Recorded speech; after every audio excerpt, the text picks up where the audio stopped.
శుభోదయం మిత్రులారా, వార్తా కథనాలపై విశ్లేషణ కార్యక్రమం టీజీటీవీ మార్నింగ్ న్యూస్ కు స్వాగతం. నేను మీ జర్నలిస్ట్ సత్య.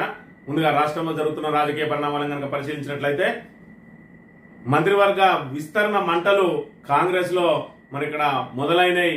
ఇక్కడ నల్గొండ నుంచి మొదలుకుంటే ఆదిలాబాద్ వరకు కూడా చేరుకున్నది. మంత్రి పదవి ఇవ్వకుంటే మన గొంతు నొక్కాలని చూస్తా ఉన్నారు అని చెప్పి, మంత్రి పదవి ఇవ్వకుంటే బాగుండదని చెప్పి నిన్నటి రోజున మంచిర్యాల ఎమ్మెల్యే ప్రేమ్ సాగర్ రావు డిప్యూటీ సీఎం సాక్షిగా మరి ఇక్కడ ఓపెన్ సభలోనే ఆయన వార్నింగ్ ఇవ్వడం కొంతవరకు మరి ఇక్కడ కాంగ్రెస్ లో గందరగోళానికి తయారైంది. ఏదైతే మరి ఇక్కడ కోమటిరెడ్డి రాజగోపాల్ రెడ్డి తనకు మంత్రి పదవి రాకుండా ధృతరాష్ట్రులా జానారెడ్డి అడ్డపడుతున్నాడని చెప్పి జానారెడ్డి మీద నెట్టిండో ఈ రోజు చూసుకున్నట్టయితే మరి ఇక్కడ వివేక్ కాకా వెంకటస్వామి ఫ్యామిలీకి సంబంధించిన వివేక్ తనకు మంత్రి పదవి రాకుండా అడ్డుకునే ప్రయత్నం చేస్తా ఉన్నాడని చెప్పి అన్ని పార్టీలు తిరిగి వచ్చిన వాళ్ళు కూడా మంత్రి పదవిని ఏ విధంగా అడుగుతారని చెప్పి ఆయన సంచలనమైన వ్యాఖ్యలు చేసిన అంశాలు కూడా మనం గమనించవచ్చు. గచ్చబౌలికి సంబంధించి నిన్నటి రోజున ప్రధానమంత్రి కూడా దాని మీద స్పందించిండు. తెలంగాణలో అడవులను నరికేస్తా ఉన్నది కాంగ్రెస్ ప్రభుత్వం, ఇచ్చిన హామీలను నిలబెట్టుకోవడం లేదు అని చెప్పి మరి ఆయన రేపటి రోజున సుప్రీంకోర్టులో మరి దీని మీద వాదనలు జరగబోతున్న తరుణంలో ఆయన మరి ఏదైతే మాట్లాడడం కొంతవరకు ఇప్పుడు కాంగ్రెస్ ను ఇరకాటంలో పెట్టిందనే చెప్పవచ్చు. ఇక 125 అడుగుల అంబేద్కర్ విగ్రహానికి మరి ఇక్కడ కాంగ్రెస్ ప్రభుత్వం వచ్చినప్పటి నుంచి అడుగడుగున అవమానాలే జరుగుతూ ఉన్నాయి. మరి ఇక్కడ జయంతి కానీ వర్ధంతి కానీ ఇప్పటి వరకు అక్కడ పూలతోటి డెకరేషన్ కానీ అదే ప్రజలను సందర్శనకు మరి ఇక్కడ అనుమతించడం కానీ జరగలేదు. ఎట్టకేలకు బీఆర్ఎస్ ఒత్తిడితోటి నిన్నటి రోజున ఆ 125 అడుగుల అంబేద్కర్ విగ్రహం వద్దకు మరి సందర్శకులను అనుమతించింది.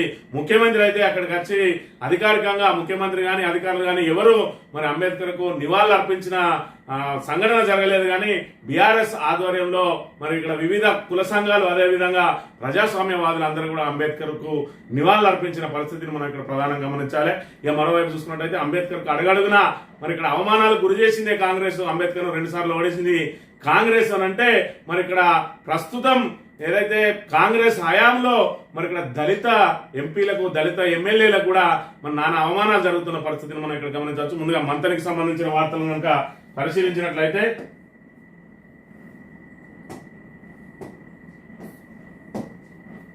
అంబేద్కర్ ను అవమానించిన చరిత్ర కాంగ్రెస్ పార్టీదే. తండ్రి విగ్రహాలు తప్ప మహనీయుల విగ్రహాలు పెట్టని ఎమ్మెల్యే.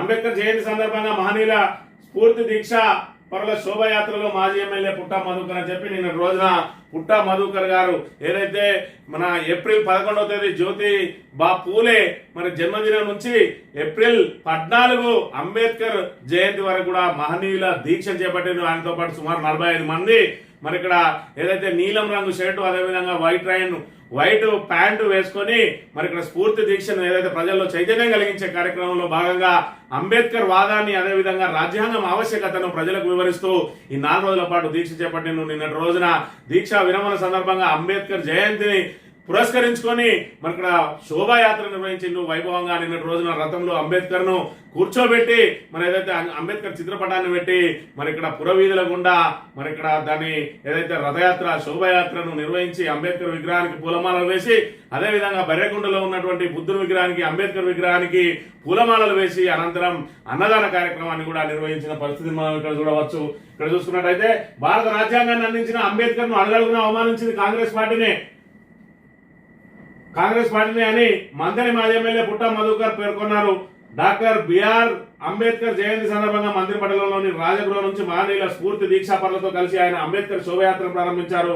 ప్రధాన చౌరస్తా అంబేద్కర్ నగర్ అంబేద్కర్ బుద్ధుడి విగ్రహాలకు పూలమాలలు వేసి నివాళులు అర్పించారు. ఈ సందర్భంగా ఆయన మాట్లాడుతూ చిన్నతనంలోనే తన తల్లిని కోల్పోయిన భారత రాజ్యాంగం మహనీయుల గురించి చెప్పుకునే అవకాశం లభించడం అదృష్టమని, ఆ తల్లి జన్మనివ్వడం మూలంగానే అవకాశం దొరికిందన్నారు. అయితే అంబేద్కర్ కొందరికి పరిమితం అని చెప్పిన వాళ్ళకి ఈనాడు అంబేద్కర్ అందరి వాడని అర్థమవుతుందని, ఈ క్రమంలోనే అంబేద్కర్ చిత్రపటాలు పట్టుకొని తిరుగుతున్నారని, అంబేద్కర్ పేరు తీసుకోకపోతే కాంగ్రెస్ వాళ్ళు మన దేవుని ఫోటోలు పట్టుకునేవారే కాదన్నారని చెప్పి మంత్రిలో చూసుకున్నట్టయితే అంబేద్కర్ విగ్రహావిష్కరణను కూడా అడ్డుకున్నారు. 2014కు పూర్వం మహనీయులు అంటే మంతనికి మరి మహనీయులు ఎవరే అని అంటే మానాన్నే అని చెప్పి మరి ఒక నాయకుడు మరి ఊరూరా ఆయన తండ్రి విగ్రహాలను పెట్టుకున్నాడు తప్ప మరి అంబేద్కర్ విగ్రహాల ఆవిష్కరణ కూడా ఎక్కడికక్కడ మరి కులాల మధ్య ఏదైతే కుల సంఘాల మధ్య స్విచ్ పెట్టి అంబేద్కర్ విగ్రహాలను ఆవిష్కరించకుండా చూసిండు.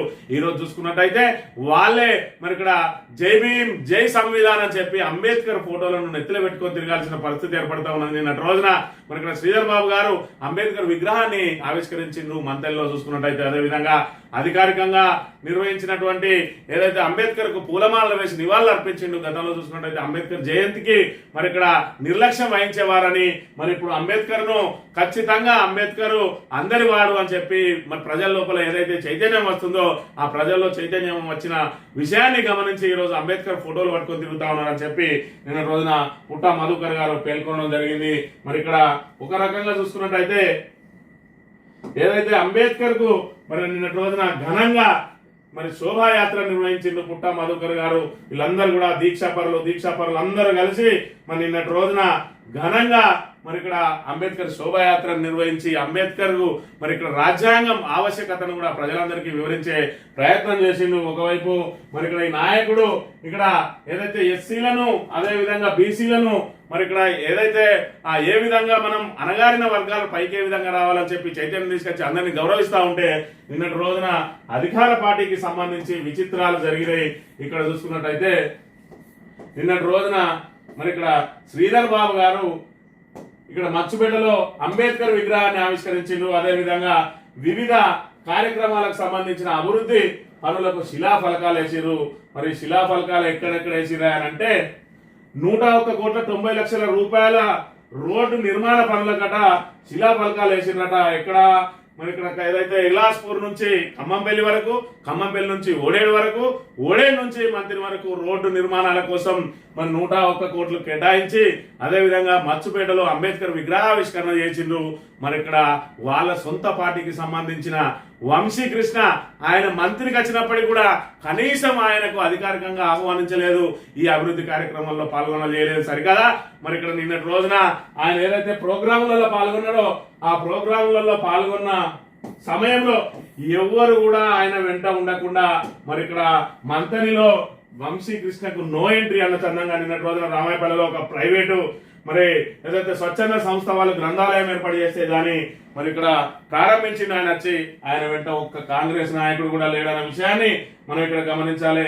ఈ రకంగా ఆయనను ఏ విధంగా అవమానాలకు గురి చేసిండు అని అంటే నిన్నటి రోజున అంబేద్కర్ విగ్రహానికి పూలమాలలు వేస్తే అక్కడనే మరి ఇక్కడ అధికారికంగా మున్సిపల్ వాళ్ళు అక్కడ ఏదైతే మరి అధికారిక కార్యక్రమం నిర్వహిస్తా ఉన్నారో కాంగ్రెస్ నాయకులందరూ కూడా అక్కడే ఉన్నారు. కనీసం ఎంపీ వద్దకు వాళ్ళు వచ్చి కలిసింది లేదు, మాట్లాడింది లేదు. సరికదా ఆయన మాట్లాడుతూ ఉంటే మరి పోటీగా మైకులు పెట్టిరు, ఒకసారి గమనించండి.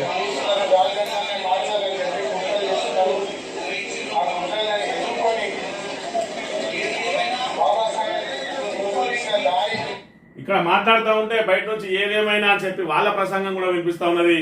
సొంత పార్టీ ఎంపీ మరి అక్కడ అధికారిక కార్యక్రమం నిర్వహిస్తా ఉంటే ఆయనను సగౌరవంగా తీసుకెళ్లి వేదిక మీద కూర్చోబెట్టి మాట్లాడించాల్సిందే.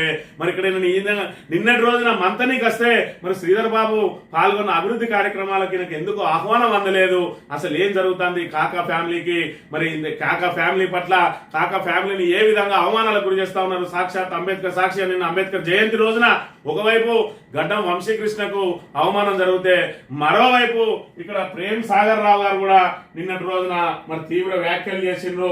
ఏదైతే పార్టీలో తిరిగి వచ్చిన వాళ్ళు ఇక్కడ మంత్రి పదవులు అడుగుతా ఉన్నారని చెప్పి కూడా ఆయన నిన్నటి రోజున వివేక్ ఫ్యామిలీ వెంకటస్వామి ఫ్యామిలీని ఉద్దేశించి మాట్లాడిన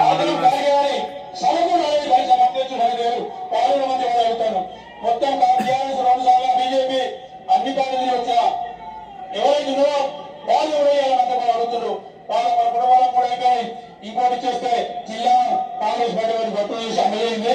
అప్పుడు కానీ ఈ జిల్లా ఉమ్మడి జిల్లా తెలుస్తుంది మీకు. ఇవాళ నా ఆదివాసులు, నా దళితులు, నా మైనార్టీ సోదరులు గొంతులేని వాళ్ళకు ఉంటుంది కాబట్టి ఖచ్చితంగా వాళ్ళందరి గొంతు కలిగి ఉన్నా నా గొంతు వస్తే వాళ్ళందరి గొంతు పోతాయి. కాబట్టి అంబేద్కరిజం అనేది ఇప్పుడు కొంతమంది ఏదైతే అగ్రవర్ణాలకు కూడా ఫ్యాషన్ గా మారింది. ఇక్కడ చూసుకున్నట్టయితే వివేక్ సంబంధించి మరి ఆయన ఇదివరకే 2 సార్లు టీఆర్ఎస్ బీజేపీ అవన్నీ తిరిగి వచ్చి ఇక్కడికి వస్తే వాళ్ళ కుటుంబంలో ముగ్గురికి ఇచ్చిండ్రు. అంటే వినోద్ కు MLA ticket, Vivek MLA ticket, ఆయన కొడుకు ఎంపీ టికెట్ ఇచ్చిండ్రు. ఇప్పుడు 4వది కూడా ఇస్తే ఉమ్మడి జిల్లా మొత్తం నాశనం అయిపోతుంది అని అంటాడు. మరోవైపు ఈయనకే మంత్రి పదవి ఇవ్వాలన్నట. ఎందుకనంటే ఆదివాసీల గొంతుకాయి అదేవిధంగా ఎస్సీల గొంతుకాయి ఆయన వాళ్ళ మాటను వాళ్ళ వాణిని వినిపిస్తా ఉంటే ఈయన గొంతు నొక్కే ప్రయత్నం చేస్తా ఉన్నారట. మరి స్వయంగా ఎస్సీ అయినటువంటి వివేక్ మరి ఇక్కడ మంత్రి పదవి ఇస్తేనేమో ఎస్సీల గొంతుకగా ఉండడట. మరి ఇక్కడ దొరకు రావుకు ఈయనకు మంత్రి పదవి ఇస్తే ఆదివాసీల గొంతుకగా ఎస్సీల గొంతుకగా మారుతాడట. ఎస్సీల గొంతుకగా మారడానికి మరి ఇక్కడ రెడ్డి రావులు ఎందుకు ఎస్సీల గొంతుకగా వినిపించుకోవడానికి ఎస్సీలకు మరి ఇక్కడ అవకాశం లేదా? ఎస్సీలనే పెడితే వాళ్ళు వాళ్ళ గొంతుగా వాళ్ళు వినిపించుకునే అంత కెపాసిటీ వాళ్ళకు లేదా? ఒకసారి గమనించాలి. ఇందులో కూడా శ్రీధర్ బాబు గారు పాల్గొన్నారు, అదేవిధంగా బట్టి విక్రమార్క పాల్గొన్నారు. మరి ఇక్కడ వివేక్ ఫ్యామిలీకి ఏ రకంగా నిన్నటి రోజున అంబేద్కర్ జన్మదినాన్ని పురస్కరించుకొని ఏ విధంగా అవమానాలు జరిగినాయి. ఇప్పటికే మరి ఇక్కడ వంశీకృష్ణ ప్రోటోకాల్ పాటించడం లేదని, తనను అభివృద్ధి కార్యక్రమాలకు పిలవడం లేదని చెప్పి సాక్షాత్తు పెద్దపల్లి సభలో ముఖ్యమంత్రి సభలోనే మాట్లాడిండు. ఎవరేం చేసినా కూడా నేను ఖచ్చితంగా మరి ఏదైతే ఖచ్చితంగా నేను పెద్దపల్లి అభివృద్ధి కోసం పని చేస్తూనే ఉంటా అని చెప్పి ఏదైతే చెప్పిండో, నిన్నటి రోజున కూడా ఆయన ఆవేదనగా మరి ఆయన మాట్లాడిన మాటను మళ్ళొకసారి కనుక గమనించినట్టయితే ఏదైతే ఇక్కడ రాజ్యాంగం మార్చాలని చూస్తా ఉన్నారో అది ఎట్టి పరిస్థితుల్లో మారవని అని చెప్తా ఉన్నాడు. ఒకసారి విన్నట్టయితే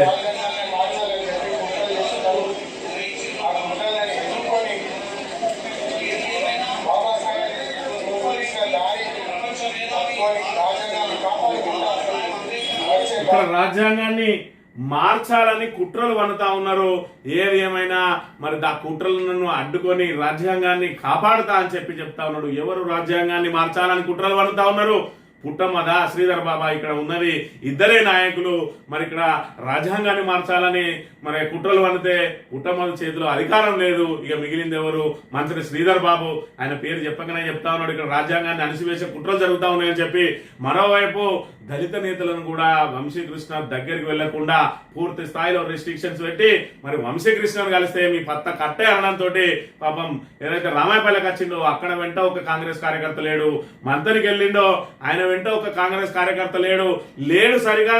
ఏదైతే ఆయన అంబేద్కర్ దగ్గర ప్రసంగిస్తా ఉంటే కాంగ్రెస్ నాయకులు ఆయన ప్రసంగాన్ని చెడగొడుతూ పోటీ ప్రసంగం చేసిరు అని అంటే అసలు వంశీకృష్ణ కాంగ్రెస్ లో ఉన్నట్టా లేనట్ట, లేదంటే ఆధిపత్య పేరులో ఒక పోరులో ఇక్కడ ఒక దళిత బిడ్డను ఈ విధంగా అవమానాలకు గురి చేయడం ఎంతవరకు సమంజసం అనేది మంతని ప్రజలు, పెద్దపల్లి పార్లమెంట్ ప్రజలు ఒకసారి ఆలోచన చేసుకోవాలి. ఈ వార్తా కథనాలను కనుక పరిశీలించినట్లయితే ముందుగా నమస్తే తెలంగాణలో కంచె రైతు వేత కంచికి చేరని కథ. 444 ఎకరాలు తీసుకుని పైసా పరిహారం ఇవ్వని ప్రభుత్వం 20 ఏళ్లుగా ఎదురు చూస్తున్న 186 మంది రైతులు ఎయిర్పోర్ట్ కోసం సేకరించి ఇతర కంపెనీలకు సంతర్పణ. అక్కడ బిల్లిరావుకే కట్టబెట్టిన బాబు రద్దు చేసిన వైఎస్. ఐఎంసీ భారత కేసు ఓడిపోవడంతో రేవంత్ సర్కార్ ఫెన్సింగ్. తమ భూములు తిరిగి ఇవ్వాలంటూ రైతుల పోరుబాట. 1956లో మొత్తం 2130 ఎకరాలను సేకరించిన అడవి శాఖ. పశుగ్రాసం కోసం పశు సంవర్ధక శాఖకు భూముల బదలాయింపు. ఏళ్ల తరబడి సాగు చేసుకుని జీవనోపాధి పొందిన రైతులు. శంషాబాద్ విమానాశ్రయం ఏర్పాటుతో మొదలైన భూసేకరణ. ఎయిర్పోర్ట్ పక్కన 450 ఎకరాలు బిల్లిరావు కట్టబెట్టిన బాబు. పరిహారం ఎకరానికి 65,000 బిల్లిరావుకి ఇచ్చింది 25,000కే. బిల్లి డీల్ రద్దు చేసి ఇందుటెక్ బ్రాహ్మణ టెక్లకు ఇచ్చిన వైఎస్. 186 మంది రైతులు నేటికి పైసా పరిహారమైన దక్కని వైనం. నిరుడు ఐఎంజీ భారత్పై కేసు గెలిచిన సర్కార్. భూమి స్వాధీనం తమ భూములు తమకు ఇవ్వాలని కోరుతున్న మామిడిపల్లి రైతులు అని చెప్పి ఏర్పోర్ట్ పక్కన ఏదైతే శంషాబాద్ ఎయిర్పోర్ట్ దగ్గర 450 ఎకరాలు మరి ఇక్కడ రైతులకు సంబంధించింది. ఇది ప్రభుత్వ భూమి అయినప్పటికీ కూడా ఏదైతే పశు సంవర్ధక శాఖకు భూములు ఏదైతే బదలాయించిందో 186 మంది రైతులు ఆ 450 ఎకరాలను మరి ఇక్కడ తరాలుగా సాగు చేసుకుంటా ఉంటే ఎయిర్పోర్ట్ కోసం ఆ భూములన్నింటినీ కూడా ప్రభుత్వం తీసుకున్నది. మరి వీళ్ళకి 65,000 చొప్పున నష్టపరిహారం చెల్లిస్తా అని 450 ఎకరాలు ఏదైతే ఉన్నదో అది బిల్లిరావు కట్టబెడితే ఆ బిల్లిరావు ఏదైతే మరి ఇక్కడ ఎస్సీ భూములు ఉన్నాయో ఎస్సీ భూములను ఏ విధంగా అయితే బిల్లిరావుకి ఇచ్చిండ్రో మరి 400 ఎకరాలు అదే రీతిలో ఈ 450 ఎకరాలు ఇచ్చిండ్రు. మరి అది వేయింది ఇది వేయింది వాళ్ళ చేతి నుంచి. దాంతో రేవంత్ సర్కార్ దానికి ఫెన్సింగ్ వేసిందట. మరి రైతులకు ఇప్పటి వరకు పరిహారం ఇవ్వలే కాబట్టి మరి రైతులకు ఆ భూములను బదలాయించాలని చెప్పి వాళ్ళందరూ కూడా మరి ఇక్కడ వేడుకుంటున్న పరిస్థితి.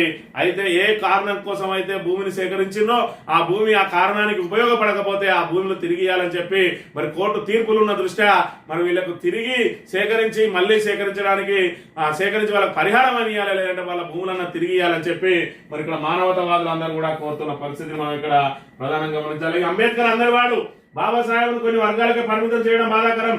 ఆధునిక భారతదేశానికి ఆద్యుడు అంబేద్కర్, ఆ మహనీయుడి మార్గంలోనే కేసీఆర్ పోరని చెప్పి ఈ రోజు అంబేద్కర్ పెట్టిన ఆర్టికల్ 3 అనేది లేకపోతే ఈ రోజు మనకు తెలంగాణ వచ్చేదే కాదు. ఏదైతే శాసనసభ పక్షంలో శాసనసభలో మరి తీర్మానం లేకున్నా కూడా పార్లమెంట్ లో తీర్మానం చేసి కొత్త రాష్ట్రాలు ఏర్పాటు చేయవచ్చు అని చెప్పి పెట్టిన ఆ నిబంధన ఈ రోజు తెలంగాణ రాష్ట్ర ఏర్పాటుకు సుగమం అయింది అనే విషయాన్ని మనం ఇక్కడ ప్రధానంగా గమనించాలి. ఎంతమంది మరి అసెంబ్లీలో వ్యతిరేకించినా కూడా కేసీఆర్ సారథ్యంలో ఈ రోజు తెలంగాణను సాధించుకున్నాం, తెలంగాణను బంగారు తెలంగాణ మార్చే క్రమంలో మధ్యలో మరి ఇక్కడ ఏదైతే ఉడుములు వచ్చినట్టు వచ్చిండు రేవంత్ రెడ్డి, ఇవాళ వచ్చి మొత్తం ఏదైతే తెలంగాణ రాష్ట్ర ఆర్థిక పరిస్థితిని అస్తవ్యస్తం చేసి పూర్తిగా రాష్ట్రాన్ని దివాలా తీయించి ఇక్కడ ఎక్కడికక్కడ మరి పెరిగిపోతున్న మన ఆర్థికంగా మనం పైకి వెళ్ళిపోతా ఉన్నాం, అభివృద్ధిలో దూసుకుపోతున్న తెలంగాణను ఈరోజు అధమ స్థాయికి చేర్చిండు. మార్చి నెలలో GST 0% వృద్ధి ఉన్నది అని అంటే మరి ఏ మేరకు తెలంగాణ మరి అట్టడుకు చేరుతా ఉన్నదో మనం ఇక్కడ గమనించాలి. ఇక అంబరాన్ని అంటిన సంబరం, మరి అంబరమంతా అంబేద్కర్ కు ఇక్కడ ఘన నివాళులు అర్పించిండ్రు.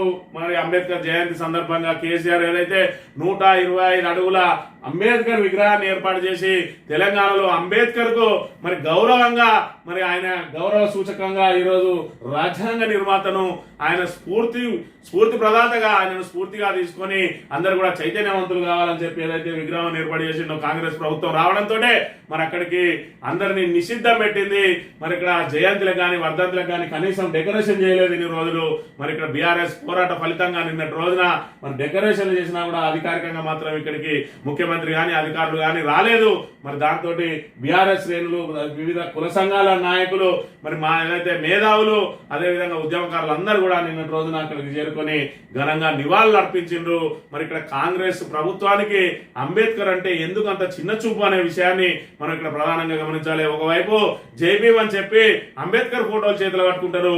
మరి ఇలాంటి మరి 125 అడుగుల విగ్రహానికి మరి ఇక్కడ పూలమాల వేయడానికి మాత్రం వాళ్ళకు మనసు రావడం లేదు. ట్యాంక్ బండ్ దగ్గర ఉన్న అంబేద్కర్ విగ్రహానికి పూలమాల వేసిండ్రు.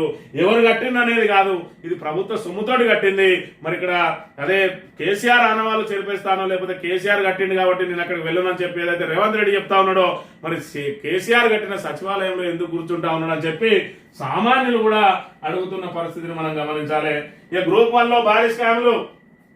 మెయిన్ పరీక్షలు రాసింది 21,093 మంది కాగా 21,103 మందికి ఫలితాలు ఎలా ప్రకటిస్తారు? 10,000 మంది రాసిన చోట 69 మందికి ర్యాంకుల 654 మందికి ఒకే తరహా మార్కులు ఎలా వచ్చాయి? ఉర్దూలో 9 మంది రాస్తే 7 ఉద్యోగాలు వచ్చినాయి. 7,008 మంది తెలుగు అభ్యర్థుల్లో 70 మందికి మాత్రమే ఛాన్స్ వచ్చింది. గ్రూప్ 1 లో చేతులు మారిన కోట్లాది రూపాయలు. దీనిపై రాష్ట్ర బీజేపీ నేతలు ఎందుకు నోరు మెదపరు? గ్రూప్ 1 పై వెంటనే న్యాయ విచారణకు జరిపించాలి బీఆర్ఎస్ ఎమ్మెల్యే పాడి కౌశిక్ రెడ్డి డిమాండ్ అని చెప్పి మరి ఇక్కడ గ్రూప్ 1 లో భారీ స్కామ్ జరుగుతా ఉన్నాయని చెప్పి ఇప్పటికే మేధావులు మరి ఇక్కడ గలం విప్పుతా ఉన్నారు. విద్యార్థులు కూడా మరి నిరుద్యోగులు కూడా పెద్ద ఎత్తున ఆందోళన కార్యక్రమాలు చేస్తా ఉన్నారు. ఇక్కడ చూసుకున్నట్టయితే 10 మంది తేడా వచ్చిందట.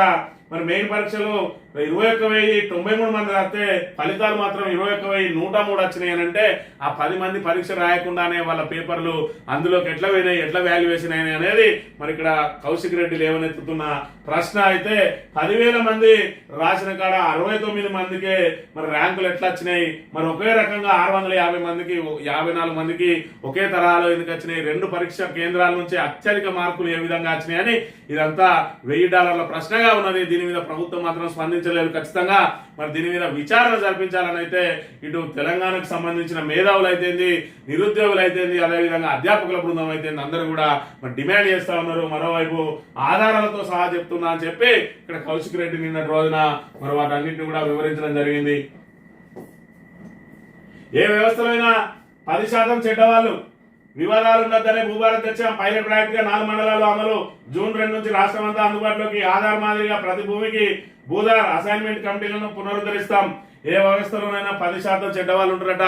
అయితే ఎంతో కొంత చెడ్డవాళ్ళు ఉన్నారని చెప్పి ఆ మొత్తం వ్యవస్థని ప్రక్షాళన చేయలేం కదా, అంటే ఆ వ్యవస్థని మొత్తం తొలగించలేం కదా, వాటన్నింటినీ కూడా దాటుకుంటూ వెళ్ళిపోవాలని చెప్పి రేవంత్ రెడ్డి మరి ఇక్కడ ఆయన గురించి ఆయనే చెప్పుకున్నట్టుగా కనబడతా ఉన్నది.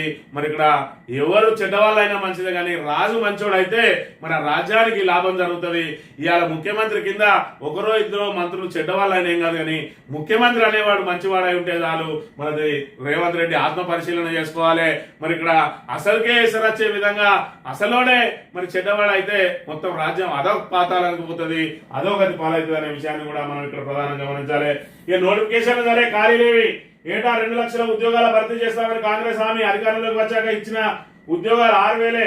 టీజీపీఎస్సీ అడిగిన ఖాళీల వివరాలు ఇవ్వని ప్రభుత్వం, త్వరలో నోటిఫికేషన్లు అని చెప్తున్న మంత్రి ఉత్తమ్, మరోసారి ఊరించడానికే ప్రకటన అని చెప్పి మరి ఇప్పటి వరకు వీళ్ళు ఇచ్చింది 6,000 ఉద్యోగాలే అని చెప్పి చెప్తున్న పరిస్థితి. మరి ఇప్పటి వరకు మరి ఏదైతే కేసీఆర్ పూర్తి చేసిన నోటిఫికేషన్ లేచి దాని నియామక ప్రక్రియ పూర్తి చేసి ఎంపిక ప్రక్రియ పూర్తి చేసిన తర్వాత కేవలం నియామక పత్రాలు ఇచ్చి మేమే ఉద్యోగాలు ఇచ్చామని చెప్పుకుంటున్న రేవంత్ రెడ్డి కేవలం 6,000 ఉద్యోగాలే ఇప్పటి వరకు ఇచ్చిండు అని చెప్పి మరి ఇక్కడ చెప్తున్న పరిస్థితిని మనం ఇక్కడ ప్రధానంగా గమనించాలి. ఈ అమల్లోకి ఎస్సీ వర్గీకరణ చట్టం అట, ఎస్సీ వర్గీకరణకు సంబంధించి గెజిట్ను మార్గదర్శకాలు విడుదల చేసి ఇప్పటి నుండి మరి ఎస్సీలలో ఏబీసీలు మరి అమలు కాబోతా ఉన్నాయి. ఎస్సీ వర్గీకరణ కోసం మందకృష్ణ మాదిగ ఆధ్వర్యంలో గత 3 దశాబ్దాల నుంచి పోరాటం చేస్తే చివరికి వారి పోరాటం మరి సుప్రీంకోర్టు ద్వారా ఫలించిన అంశాన్ని అయితే మనం ఇక్కడ గమనించాలి. ఇక మోడీజీ 2029 కష్టమేనట, నిరుద్యోగం ధరలపై ప్రజల్లో తీవ్రమైన ఆగ్రహావేశాలని చెప్పి గ్రోకు ఏ క్షణాన్ని వచ్చిందో గ్రోక్ గాని ఈ గ్రోకు వాట్సాప్ యూనివర్సిటీని అయితే పూర్తిగా అతలాకుతలం చేస్తా ఉన్నది. మరి ఇక్కడ మోదీ పూర్తిగా సోషల్ మీడియా మీదనే ఈ రోజు బీజేపీని విస్తరించింది అనే దానిలో ఎలాంటి సందేహం లేదు. మరి ఈ నేపథ్యంలో గ్రోక్ వచ్చిన తర్వాత వాస్తవాలు వాటన్నింటినీ కూడా క్రోడీకరించి ఏ ప్రశ్న అడిగినా కూడా అరక్షణంలో సమాధానం చెప్తున్న వేళ మరి మోడీజీ గురించి అనేకంగా ఇందులో సెర్చ్ చేస్తున్న పరిస్థితి. దానిలో అన్ని కూడా మోడీకి వ్యతిరేకంగానే రావడం, ఇదంతా కూడా పెద్ద వైరల్ గా మారడంతో 2029లో ఇదే విధంగా ఉంటే మళ్ళీ గద్దెనెక్కడం కష్టమే అని చెప్పి చెప్తున్న పరిస్థితిని మనం గమనించాలి. ఇక అడుగులపైకి కాంగ్రెస్ బుల్డోజర్లు, చెట్టునరికి వన్యప్రాణులు కానీ హెచ్సివి వివాదంపై ప్రధాని మోడీ హామీల అమల్లో తెలంగాణ కాంగ్రెస్ ప్రభుత్వం విఫలమైందని ధ్వజమని చెప్పి నిన్నటి రోజున తెలంగాణకు సంబంధించిన మరి బీజేపీ ఎంపీలు మరి ఇక్కడ ఏదైతే కాంగ్రెస్ ను ప్రశ్నించడం మానుకొని కాంగ్రెస్ ను విమర్శించడం మానుకొని ఏమైనా గత ప్రభుత్వం అని చెప్పి మరి కాంగ్రెస్ కు వంతపాడుతూ ఏదైతే స్పందిస్తా ఉన్నారో మరి డైరెక్ట్ మోడీనే స్పందించిండు. తెలంగాణలో అడవులను బుల్డోజర్లతోటి చేస్తున్నారు. అదేవిధంగా ఏదైతే ఇచ్చిన హామీలను కూడా నెరవేర్చలేరు అని చెప్పి చెప్తున్న పరిస్థితి. ఇక్కడ చూసుకున్నట్టయితే నిన్నటి రోజున ప్రభుత్వం అఫిడవిట్ దాఖలు చేసింది. ఆ అఫిడవిట్ దాఖల్లో భూములు మావే అని చెప్పిందని దానికి సంబంధించిన అంశాన్ని కూడా పరిశీలిద్దాం. ఇక జానారెడ్డి షాక్, విస్తరణకు బ్రేక్, కాంగ్రెస్ లో కాకరేపిన జానాలేక ఫలించిన అధిష్టానం, 4+2 ఫార్ములా ముసలం పుడుతుందని సంకేతాలు, మళ్లీ అటకెక్కిన కేబినెట్ విస్తరణ, గలం విప్పుతున్న ఆశావాహ నేతలు అని చెప్పి మరి ఇక్కడ జానారెడ్డి లేఖతోటే ఎక్కడ ఆగిపోయినాయని చెప్పి మరి రాజగోపాల్ రెడ్డి అయితే బహిరంగంగానే ఆయన ఆక్రోశం వెలగక్కిండు. జానారెడ్డి ధృతరాష్ట్రలాగా మారిండని మరోవైపు నిన్నటి రోజున ప్రేమ్ సాగర్ రావు డైరెక్ట్ బట్టి విక్రమార్క ముందే మరి ఇక్కడ ఆయన హైకమాండ్ కే మరి ఇక్కడ వార్నింగ్ ఇచ్చిన పరిస్థితిని కూడా మనం చూడవచ్చు. ఏది ఏమైనా కూడా మరి ఇక్కడ మంత్రివర్గాన్ని మాత్రం విస్తరించలేకపోతే దుస్థితిలో ఉన్నది కాంగ్రెస్. ఎక్కడ మంత్రివర్గ తేనె తుట్టిని కదిలిస్తే కాంగ్రెస్ ప్రభుత్వం కుప్పకూలుతుందా అన్న చందంగా మారింది ఈ రోజు మంత్రివర్గ విస్తరణ అనే విషయాన్ని మనం ఇక్కడ ప్రధానంగా గమనించాలి. ఇక కారుణ్య మరణానికి అనుమతించండి, బిల్లు చెల్లించకపోతే చావే శరణ్యం, కర్ణాటక కాంగ్రెస్ ప్రభుత్వానికి కాంట్రాక్టర్ల హెచ్చరిక అట. కాంట్రాక్టర్ల దుస్థితి ఏ విధంగా ఉన్నది అంటే ఈ రకంగా మరి నానా ఇబ్బందులు పడుతున్న పరిస్థితిని కూడా మనం చూడాలి. సాక్షి దినపత్రిక విషయానికి వస్తే ఆధార్ల భూభారతి పోర్టల్ ఆవిష్కరణ సభలో ముఖ్యమంత్రి రేవంత్ రెడ్డి ఆధార్ తరాల భూదార్పేట రాష్ట్రంలోని ప్రతి భూ కమతానికి ఓ ప్రత్యేకమైన నెంబర్ కేటాయించనున్నట్లు ముఖ్యమంత్రి రేవంత్ రెడ్డి ప్రకటించారు. ప్రతి వ్యవసాయ భూమికి పక్కా కొలతలతో సరిహద్దులు నిర్ణయించి భూదారు నెంబర్ ఇవ్వడం వల్ల రైతుల భూములకు పూర్తి భరోసా లభిస్తుందని చెప్పారు. తెలంగాణ రాష్ట్రానికి సరిహద్దులు నిర్ణయించి సొంత రాష్ట్రం సాధించుకున్న రెవెన్యూ ఉద్యోగులకు రైతుల భూములు సరిహద్దులు నిర్ణయించి భూదార్ కార్డులు ఇవ్వడం పెద్ద కష్టమేమి కాదని ధరణి స్థానంలో రూపొందించిన కొత్త ROR రికార్డ్ ఆఫ్ రైట్ చట్టం భూభారతి పోర్టల్ ను సోమవారం ఆయన ఆవిష్కరించిందట. ఇప్పుడు ప్రతి ఎకరాన్ని మరి ఇక్కడ కొలిసి నిజంగానే హద్దులు నిర్ణయిస్తే మరి ఇక్కడ మీ ప్రభుత్వం గొప్పదనాన్ని రైతులందరూ ఎల్లకాలం గుర్తుపెట్టుకుంటారు. మరి మీరు మాటలు అన్నంత ఈజీ కాదు దాన్ని ఆచరణలోకి తేవడం. దాన్ని కనుక నిజంగానే మీరు ఆచరణకు తెచ్చి పూర్తి స్థాయిలో కొలతలు పూర్తి చేసి వాటికి మరి భూదారు నెంబర్ ఇచ్చిన తర్వాతనే భూభారత చట్టం అమలు చేయాలనుకుంటే మీరు ఇంకొక 2 సార్లు అధికారంలోకి వచ్చినా కూడా అది మీతోటి కాదనే విషయాన్ని మీరు ఇక్కడ గమనించాలి. తెలంగాణ ప్రభుత్వం అడవులపై బుల్డోజర్ ప్రయోగిస్తుంది, జంతువులను ప్రమాదంలో పడేసేలా వ్యవహరిస్తుంది, ఎన్నికల్లో ప్రజలకు ఇచ్చిన హామీలను విస్మరించింది అని చెప్పి మరి ఇక్కడ ప్రధానమంత్రి ఇక్కడ స్పందిస్తా ఉన్నాడు తప్ప మరి ఇక్కడ లోకల్ బీజేపీ నాయకులు మాత్రం స్పందిస్తలేరు అనే విషయాన్ని మనం ఇక్కడ ప్రధానంగా గమనించాలి. ఆంధ్రజ్యోతి విషయానికి వస్తే దుబాయ్ లో 2 తెలంగాణ వాసుల హత్య, వారిని నరికి చంపిన పాకిస్తానీ మరో 2 పైన దాడి విద్వేషంతోనే హత్య అని చెప్పి మరి ఇక్కడ పాకిస్తాన్ ఉన్మాదులు ఎవరైతే ఉన్నారో వాళ్లకు ఇండియన్లు అంటే ఎంత కక్ష అనేది ఆఖరికి ఇతర దేశాల్లో కూలికి పోయిన వాళ్ళను కూడా ఆ కూలికి వచ్చిన పాకిస్తాన్ చంపుతా ఉన్నాడు అంటే వాళ్ళ లోపల ఎంత విద్వేషం నిండి ఉన్నది హిందువులు అంటే మరొకసారి ఇక్కడ మనం ప్రధానంగా గమనించాలి. మే మొదటి వారంలో కలెక్టర్ల బదిలీలు, ఈసారి పెద్ద సంఖ్యలో ఉండే అవకాశం, పథకాలపై ప్రజాప్రతినిధులు జూన్ 2 వరకు విస్తృతంగా కార్యక్రమాలు. నేడు సిఎల్పి సమావేశంలో సీఎం దిశానిర్దేశం అట. మరి మే మొదటి వారంలో కలెక్టర్లను అంటే ఆంధ్రజ్యోతి అంటే మరి లీకులు ఎట్లా ఇస్తారు కాబట్టి మరి ఇక్కడ ఆంధ్రజ్యోతి చెప్పింది నిజమే అయి ఉంటది. ఎందుకంటే రేవంత్ రెడ్డి ఆయన చెవులనే చెప్తాడు ఏం చెప్పినా కూడా. వక్ఫ్ సవరణ చట్టానికి నో, తెలంగాణలో అమలు చేయరాదని సర్కారు నిర్ణయం. ముస్లిం నేతలతో ముఖ్యమంత్రి రేవంత్ రెడ్డి చర్చ. 15న ప్రకటించనున్న పిసిసి అధ్యక్షునికి ఏం సంబంధం ఉంటుంది? కాంగ్రెస్ పార్టీ విధానం చెప్తాడు. ప్రభుత్వం తెలంగాణలో అమలు చేయదనంటే రేవంత్ రెడ్డి మరి ఇక్కడ డైరెక్ట్ గా మోడీ తోటి మరి ఇక్కడ పెట్టుకోకుండా వయా ఏదైతే ఇటు రాహుల్ గాంధీకి అనుకూలంగా ఉంటూ మోడీకి అనుకూలంగా ఉంటూ పిసిసి అధ్యక్షులతో ప్రకటన చేస్తారట. ప్రభుత్వం అమలు చేయకపోతే ప్రభుత్వ పెద్దగా సీఎం ప్రకటించాలి, పిసిసి అధ్యక్షుడు ప్రకటిస్తారంటే అది కాంగ్రెస్ పార్టీ విధానం. అలా రాహుల్ గాంధీ ఆల్రెడీ చెప్పిండు, కానీ చట్టంగా రూపొందిన తర్వాత కూడా మేము అమలు చేయము అంటే మరి మీ మీద కొరడా చూపించడానికి వాళ్ళ దగ్గర అనేక మరి ఏదైతే వాళ్ళకి సంబంధించిన విస్తృత అధికారాలు ఉంటాయనే విషయాన్ని అయితే గమనించాలి. కాంగ్రెస్ లో మంత్రివర్గ విస్తరణ గుంపెడట. 1/2 డజన్ ఖాళీలకు డజన్లకు ఆశావాహులు, హామీలు, సామాజిక ప్రాంతీయ న్యాయం కోసం అధిష్టానంపై ఒత్తిళ్లు. విస్తరణ వాయిదాతో నాయకుల్లో అసంతృప్తి. సామాజిక న్యాయం అడ్డొస్తే ఎమ్మెల్యే పదవికి రాజీనామా చేస్తా అంటున్న మల్రెడ్డి. జానారెడ్డిపై నెపం వేసిన కోమటిరెడ్డి. మంత్రి పదవి రాకపోతే దేనికైనా సిద్ధమే, నా గొంతు కోసేందుకు కుటుంబం చేస్తాం అంటున్న ప్రేమ్ సాగర్ రావు. రేవంత్ ఆహ్వానిస్తూనే వచ్చానన్న వివేక్. ఏది ఏమైనా కూడా మంత్రివర్గం కోసమే మరి ఇక్కడ వీళ్ళు ఏదైతే ప్రజా సమస్యలన్నింటినీ కూడా గాలికి వదిలినరు, పదవుల కోసం ఇక్కడ కుక్కలు కొట్లాడినట్టు కొట్లాడుతున్న పరిస్థితి మనం ఇక్కడ గమనించాలి. కేసీఆర్ గతంలోనే చెప్పిండు, కాంగ్రెస్ అధికారంలోకి వస్తే కుక్కలు చెప్పిన విస్తరలాగా అవుతుంది రాష్ట్రం. ఎవరు కూడా ప్రజా సమస్యల మీద దృష్టి పెట్టరు, ఎవరికి వాళ్ళు తమ పదవుల కోసమే ఆరాటపడతారు తప్ప ప్రజా సమస్యల మీద వాళ్ళు ఏ మాత్రం దృష్టి పెట్టరు అనేది అయితే చెప్పిండ్రు. అదే నిజమైందనే విషయాన్ని కూడా మనం ఇక్కడ ప్రధానంగా గమనించాలి. ఇక పైసలు ఇస్తాం కాంగ్రెస్ ప్రభుత్వాన్ని పడగొట్టమంటున్నారు, అవసరమైతే ఎమ్మెల్యేలను కొనమంటున్నారు, బిల్డర్లు పారిశ్రామికవేత్తలు ఖర్చు భరిస్తామంటున్నారు. ఎమ్మెల్యే కొత్త ప్రభాకర్ రెడ్డి సంచలన వ్యాఖ్యలు.